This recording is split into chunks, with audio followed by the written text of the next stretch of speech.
All right, y'all, another episode. New Life Furniture, as usual. We got another great pickup from the Craigslist classified ads. A freebie. Check this one out. It's almost already done to how we are gonna do it. So what you'll notice on some of these that you find, they'll have a lot of these big scrapes, big marks. That's why people are getting rid of them. But for us, man, that's gonna look amazing. As soon as that stain goes into that, it's gonna give that barnyard rustic chic look. So try not to sand too much of those out. We want to keep some of those. Now this, we're going to do the same thing, rub the stain all over it. But what I'm going to try today, because this actually has a really nice white paint on it with a nice clear coat, but it does have a couple of these little spots that have already some exposed wood. So I think what I'm going to do on this episode is really we're going to just lightly sand some of these just little marks, kind of like the stress lines only. I'm not really going to sand the whole thing. I'm going to see what happens if I just expose some of those marks very lightly, stain the whole thing, and maybe it'll wipe off better and be a little bit more brighter white on this table. And then we're going to still do that 60 grit, go hard on the top here, and fully chocolate stain that thing up and give it a little bit more of that rich non-IKEA look. So let's go ahead and get that done. Woo-hoo-hoo. Okay, y'all, now it's the fun part. We're just taking our orbital sander, 60 grit on there, and we're just gonna lightly hit this, expose some of it.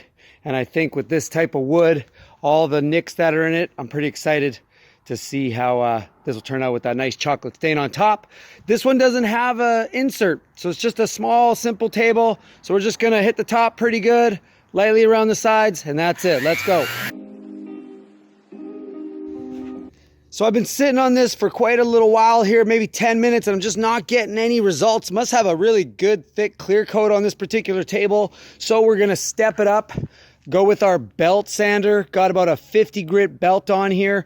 Now, key with belt sanders, they are super aggressive. So you want to be careful. Why?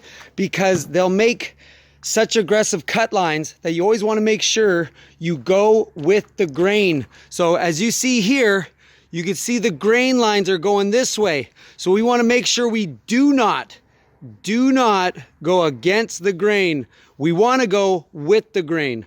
So we'll take our belt sander and we're going to go back and forth with the grain.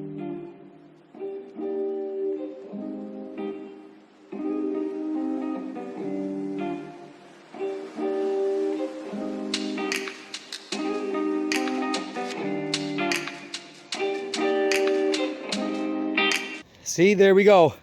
Already done, less than 10 minutes. Do you need to have a belt sander? No. You can always make it work with what you got. But if you find a cheap one, Craigslist, classified, garage sale, and they're only 20, 30 bucks, even an old school one, it's worth it.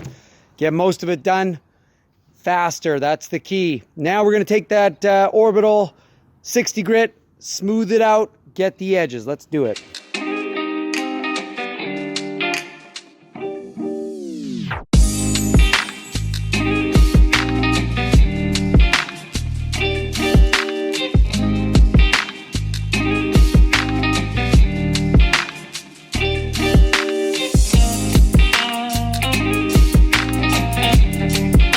Okay, stage 2 now. So we got everything sanded down, took it apart, ready to grab the stain. We're gonna rub it over again.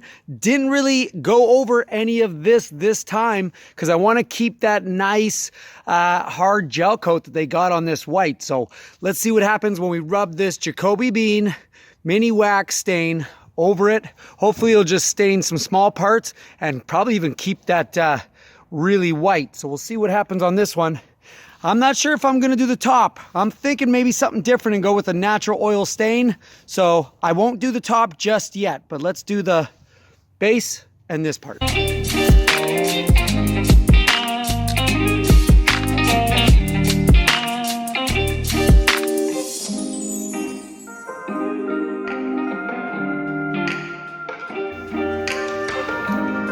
Yeah, just as I thought. So it still keeps, I don't know if you guys can see it on camera, it dirties up all the spots we want, but it still keeps it a little bit more white than I want because it's going through that clear coat, but not really going through as hard as usual when we sand it down to expose and open up the pores. So let's go ahead and finish adding more of this and see what happens.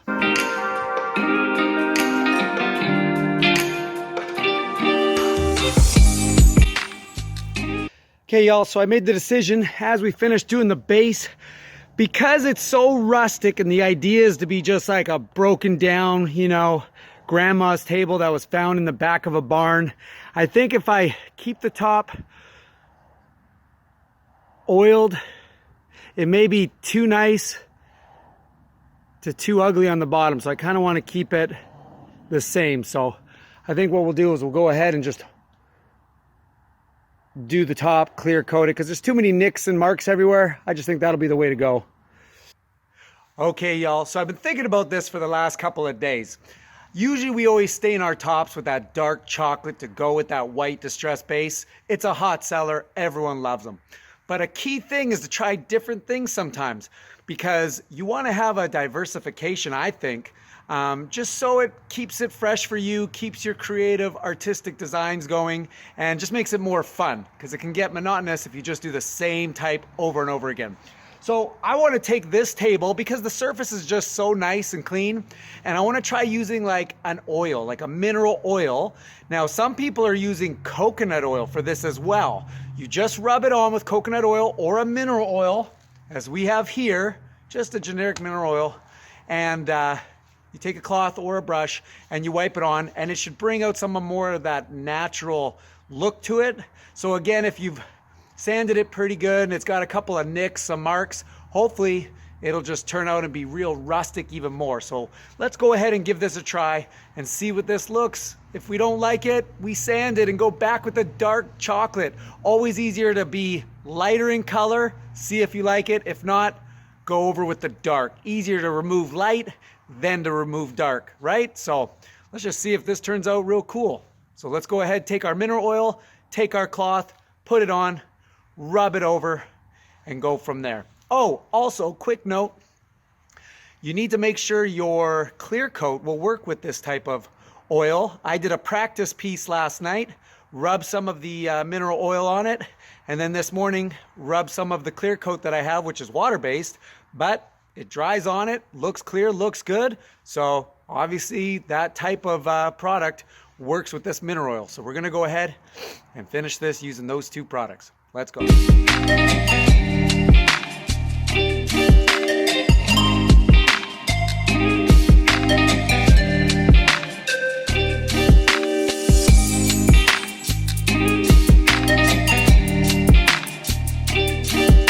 Okay, so great example of just trying different things, seeing what you like, and understanding what wood you're working with, okay?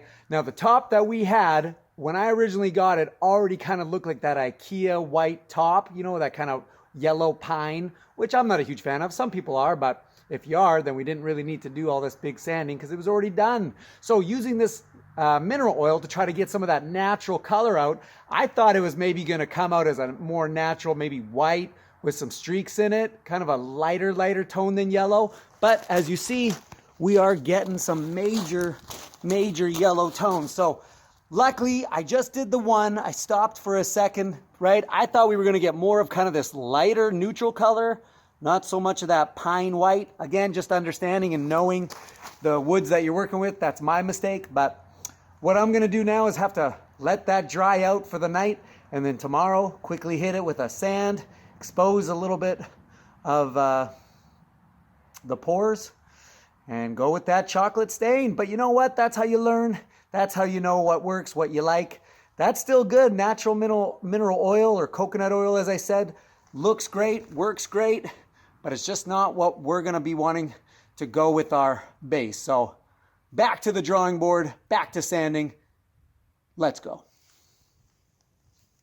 Okay, so I went ahead, sanded that one side down. Again, hopefully this stain is gonna stain that, even though it's an oil. I think most stain is pretty aggressive. It's gonna go in. Best part about this farmyard, dirty, rustic chic, you know, found in a barn, obviously, right?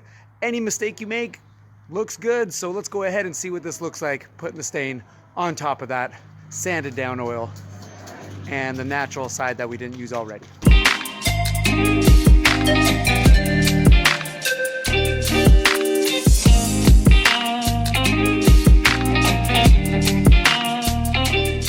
So we're back with the table. As you can see, we got a little bit here with the light. You can see it really looks a little bit more lighter on this side to how dark. I did end up sanding the whole table once again because we tried that natural oil. Didn't really like the color. Think we're gonna go back with the darker shades. So as we sanded it, now you can see we got some of the light colors, the darkness. This side that got hit with that natural oil is still coming through a little bit more yellow. So I put natural oil on the other side and that's what we get. Live and learn, but it still, I think, is gonna come out real well. So let's go ahead and clear coat the whole thing, hit the sides, hit the tops, and either way, like I said, you can't make a mistake. It still looks old, still looks rustic, and people are still gonna appreciate that. So let's go ahead and throw that clear coat on. Clear coat, that's what we're doing, clear coat, hoo-wee! Okay, sides are glossed. Let's go ahead and hit the top. So nice, good, heavy coats, just the way we like it. Again, remember, put it on nice and heavy. Get it all over the place. Remember what I said, making those X marks, making sure it gets into all the grooves, gets everywhere. And let's go ahead and finish that up.